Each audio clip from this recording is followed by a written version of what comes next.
हम actually default कर गए हैं। ठीक है, हम ये कर गए, हम बैंकरप्ट हो गए हैं बस। अब बैंकरप्ट आदमी उस वक्त हो जाता है जब वो आपकी लायबिलिटीज को आप मीट नहीं कर सकते। इकोनॉमी के हवाले से भी बड़ी बुरी खबरें आ रही। अलार्मिंग खबर है, पाकिस्तान के ज़र मुबादला के ज़खायर 6.7 अरब डॉलर की निचली सतह पर आ गए हैं और पाकिस्तान ने सऊदी अरब से मजीद 3 अरब डॉलर मांग लिए। और जुबान जो है वो लड़खड़ा रही है, दिल को कोई खुशी नहीं हो रही कि पाकिस्तान की मईशत चंद कदम दूर है दिवालियापन से। मंगतों ने मांगना ही होता है, याद रखना। दोस्तों, पाकिस्तानी मीडिया का कहना है कि पाकिस्तान दिवालिया हो चुका है, बस अनाउंस नहीं कर रहा है क्योंकि उसके बैंकों में बस 6 अरब डॉलर बचे हैं और वो चाइना ने और सऊदी अरेबिया ने दिए हैं कैश के रूप में, मतलब इनको खर्च नहीं करना है। देखते हैं दोस्तों ये वीडियो। हम ये नौबत पे आ गए हैं कि किसी वक्त हम एक्चुअली डिफॉल्ट कर गए हैं। ठीक है, हम ये कर गए, हम बैंकरप्ट हो गए हैं बस। अब बैंकरप्ट आदमी उस वक्त हो जाता है जब आपकी लायबिलिटीज को आप मीट नहीं कर सकते, आपके पास उतने पैसे नहीं हो सकते। तो वो तो मान जाएं, we are already bankrupt, we are already in that sense a failed state. अब रह क्या गया है? डिफॉल्ट मुल्क बन जाते हैं ना, तो then you will have trouble getting loans. तो मुश्किल पे मुश्किल हो जाएगी वो। सो एक मुश्किल ये है कि you are in a debt crisis. दूसरी ये है कि आप अगर आपकी रेटिंग अगर गिर गई बिकॉज यू आर डिफॉल्टर, तो आपको जो कर्जे लेने पड़ेंगे कर्जे चुकाने के लिए, वो कर्जे भी नहीं मिलेंगे। So it becomes very problematic. वो सारी चीजें ऑटोमेटिक हो जाती हैं। बैंक्स विल स्टार्ट, मतलब अगर आप प्राइवेट सेक्टर से भी अगर लोन्स लेना चाहे तो you will have problems in getting ratings, और फिर अल्टीमेटली आपको वॉशिंगटन के कदमों में आके गिरना पड़ेगा। सर, पाकिस्तान को पॉलिसीज अपनानी चाहिए जिससे पाकिस्तान भी इंडिया की तरह ग्रो कर सके। देखिए, आपकी प्रायोरिटी क्या होती है? अब पाकिस्तान का प्रॉब्लम ये हो गया कि इंडिया की ग्रोथ जो हो रही है ना, इकोनॉमिक ग्रोथ, तो अब मिसाल के तौर पे इंडिया $3 ट्रिलियन है, India is able to spend $80 billion. अभी इसका बजट कुछ $76 बिलियन है। It is 10 times bigger than Pakistan defence budget. Pakistan का $7.5 बिलियन है इस साल का, इंडिया का $76 बिलियन है, 10 गुना ज्यादा है। आप उसके बावजूद आप इस मुल्क से मिलिट्री कंपैरिजन करना चाहते हैं। ना सिर्फ आप मिलिट्री कंपैरिजन करना चाहते हैं, आप इस मुल्क पर बेसिकली हमला करके उसकी जमीन लेने की कोशिश करना चाह रहे हैं। कश्मीर की बात कर रहा हूं मैं। सो अगर वो है, then what is going to happen is कि Pakistan will spend disproportionately more money on defence. समझे ना? यानी आप ज्यादा से ज्यादा खर्च करते जाएंगे हथियार पर, वेपन्स पर, जिसकी वजह से आपकी मिलिट्री की अहमियत बढ़ जाती है और आपकी मिलिट्री बहुत पैसे खा जाती है इकोनॉमी में से। It is a big hole in Pakistan economy. It is not a source of development. वो पैसे भी खाते हैं, दे मेक मोर मनी।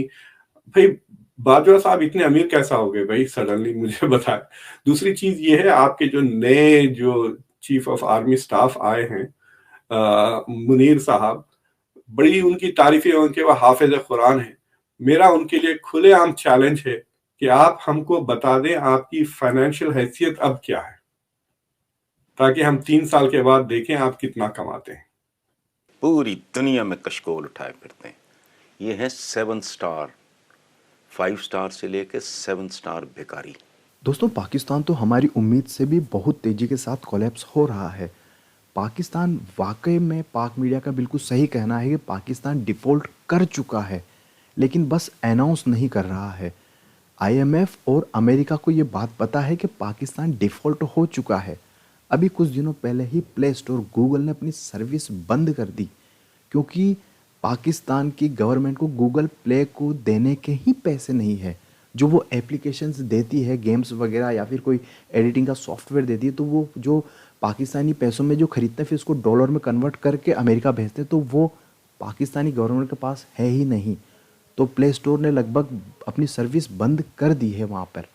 इसके अलावा दोस्तों, पाकिस्तान के पास मात्र 6 अरब डॉलर बचे हैं, वो भी सऊदी अरेबिया ने और चाइना ने उन्हें एज ए गारंटी दिया है, यानी कि इसको खर्च नहीं करना है, इसको पड़े रहना देना है, ताकि इसको दिखा के तुम बाहर से अपनी क्रेडिट थोड़ा बहुत इंपोर्ट कर सको।